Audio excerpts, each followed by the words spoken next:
Who says high-end phones have to be expensive? What's going on, guys? I'm Aaron from PhoneDog.com, and yet may not have all the specifications of the Samsung Galaxy S2 or the HTC Amaze 4G on T-Mobile, but the Samsung Galaxy S Blaze 4G is a pretty reasonably equipped smartphone that comes in at a pretty good price as well. $150 as opposed to $200 or $250 for some of the other high-end devices on the market. This thing is packing a 1.5 gigahertz dual-core Snapdragon processor. It's got a 3.97-inch Super AMOLED display, so not quite 4 inches, but pretty close. A 5-megapixel camera on the back with 720p HD video recording, and Android 2.3 with TouchWiz version 4.0. So if perhaps the Galaxy S2 series is a little bit too expensive for you, the Blaze 4G is an awesome smartphone that fits pretty well in the hand as well. Now, is this the ultimate phone to get? Should you get this on T-Mobile? Or, if you're looking at a bunch of carriers, is this the ultimate kind of low high-end, high mid-range phone to have? We'll find out in the full review, but first, some love to Best Buy Mobile for hooking us up with phones like this for use in our One Paw Bandit game. When you go into Best Buy Mobile, you'll walk out working. They'll help you set up your email, your web, your display settings, your camera settings, and more. So when you walk out the door, you're set up, you're good to go. You don't have to waste any time doing that, thanks to Best Buy Mobile. Let's take a look. Blaze 4G. Is this thing an awesome device? Is it blazing fast?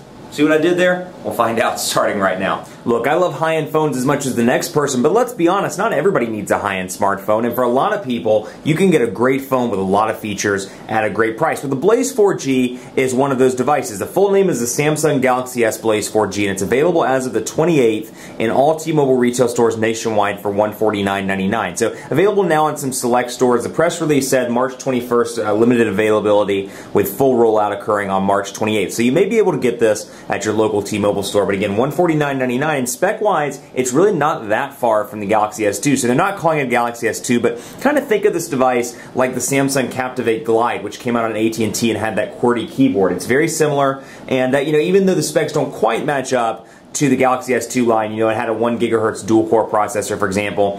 It has a lot of similarities to the popular line. It sold quite a few devices around the world. So the Galaxy S Blaze 4G has a 1.5 gigahertz dual-core Snapdragon processor. You've got a 3.97-inch Super AMOLED display here, so no Super AMOLED Plus. And it's also kind of odd that it's under 4 inches. It's like right there, that borderline. It's technically, I'd say 4 inches, but if you want to get technical with it, 3.97 inches. It also has a 5-megapixel camera on the back with 720p HD video recording as opposed to 1080p. So a couple of things are missing from, the highest of the high-end on Samsung's lineup. But you've got Android 2.3 here with TouchWiz version 4.0 out of the gate. So you can see, things are relatively speedy. TouchWiz 4.0, as far as I'm concerned, and I haven't gotten any official confirmation from Samsung or anything like that, but it does seem much more fluid, and I've said this with all the Galaxy S2 devices as well. It seems to be a lot more fluid, and it seems to work much better with Android than some of the older versions like TouchWiz 3. You remember it might have been kind of clunky and laggy. Kind of remember that from the Infuse and some of the past, the Droid Charge, and some of the previous Samsung devices. You can really see it's much more fluid over here. But 3.97 inches, so let's just say 4 inches, just for the sake of, saying 4 inches. But it fits well in the hand. And that 4 inches is going to be a nice sweet spot for a lot of people that kind of like that form factor of the iPhone, but think that the screen might be a little bit too small, and they don't really want something like the Galaxy Note or maybe the Titan with a 4.7-inch or 5.3-inch display. This is a nice balance for them. So TouchWiz 4.0 here, and you can see the design actually kind of resembles, it's funny because in the first impressions in the unboxing I was like, I can't remember what exactly this resembles, and everybody was like, BlackBerry, BlackBerry, and it really does. You look at the top here, and it does look kind of similar to the BlackBerry Bold 9700 with the kind of chrome edges there, and just the way it's tapered off at the top. But you've got your power button over here on the right side, your micro SD card slot. Out of the gate, you do get a micro SD card pre-installed, a 4GB micro SD card, which I unexpectedly removed. Sorry about that, little Samsung. Sorry about that, Blaze. And then you get the volume rocker over here, and your micro USB charging port at the bottom, 3.5mm headphone jack on the top. So again, a little bit thicker, but it's still got a nice feel to it. It really fits well in the hand. Now this supports T-Mobile's HSPA Plus network up to 42 megabits per second. And while we'll talk about that a little bit later, probably in part 2 of the video, you're really not going to see those speeds. That's a theoretical peak for T-Mobile's network. That said, I've seen some pretty decent speeds depending on where I test it in the city of Charlotte. But out of the gate, you see some stuff here, 411 and more. You get game-based. You get a lot of T-Mobile stuff on this device. Lookout Security, Mobile Life Organizer, more for me. You get Netflix, you get My Account, My Device, and then we'll scroll over. You get Media Hub, which is a Samsung thing, but you get Polaris Office, Pro Apps, T-Mobile Mall, T-Mobile Name ID, T-Mobile TV, T-Mobile Video Chat, which I forgot to capitalize the M in that, and it drives me nuts every time I look at it, but that's okay. Telenav GPS Navigator as well, Visual Voicemail, Yelp, and Zenio. So you get a lot pre-installed, and the downside is, when you go in here and take a look at applications, you can't uninstall any of the T-Mobile stuff. It's on there, and it's on there to stay. So for those people like me, not going to use 3/4 of that stuff with the exception of maybe my device or my account. It's kind of frustrating that you can't remove it, and then, you know, unfortunately, that's a place where AT&T and Sprint have really listened to their consumers and said, hey, we'll give you the opportunity to uninstall most of this bloatware. T-Mobile and Verizon, as of right now, kind of like, you know, they don't seem to be as attentive to that. So, I mean, points off there. I wish you could remove those things, but otherwise, you get a lot of TouchWiz 4 look and feel here. A lot of the TouchWiz 4 look and feel. You can see the shortcuts up in the notifications bar, Wi-Fi, Bluetooth, GPS, silent mode, and auto rotation, as you can see there. And you got your dock down here in the bottom. 7 home screens. And you can just see as I'm doing some of these gestures, it's a very fluid device and very easy to use. And of course, you get the weather widget. I've always been a fan of the TouchWiz widgets, and we'll try to move through these pretty quickly because if you've watched the videos, you know what the widgets are capable of. So same functionality here. I can either go here and click Add, or I can just press and hold on the screen, and it brings up the Add to Home menu. Now, unlike typical Gingerbread, it doesn't bring it up in that like a boxy menu that you see that pops up in the middle of the screen on most Gingerbread devices. It pops up in the bottom in this little custom TouchWiz look and feel, and it's nice,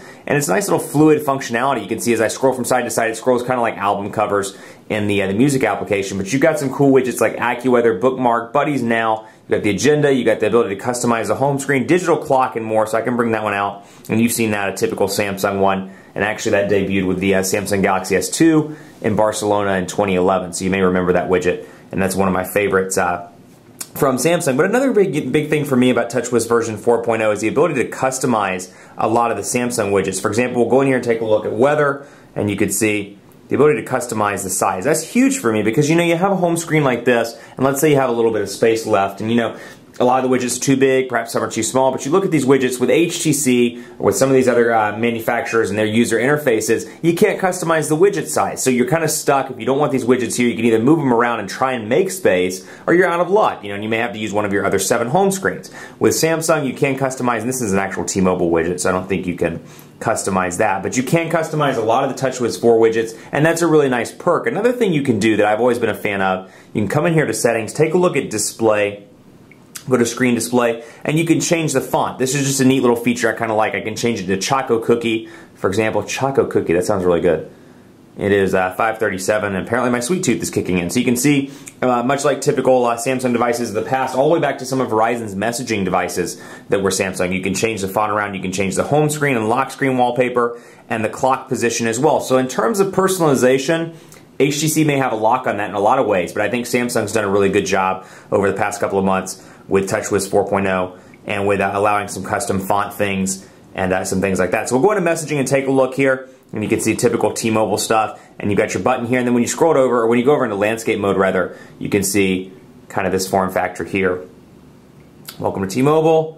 I can scroll back and forth like that, and I've got kind of a preview of both panes. Now, that's really cool on the Galaxy Note because it has a 5.3-inch display. It's really not that beneficial on this device because it only has a 3.7-inch display, so you probably don't need those kind of columns, whereas, you know, with the Galaxy Note, you can take up that 5.3-inch screen real estate pretty easily by doing that. And it's kind of a nice touch because you're like, oh, big screen, yeah, I'm going to take advantage of it. But you get 2 keypads installed here. You get Samsung's keypad, and you get Swipe out of the box.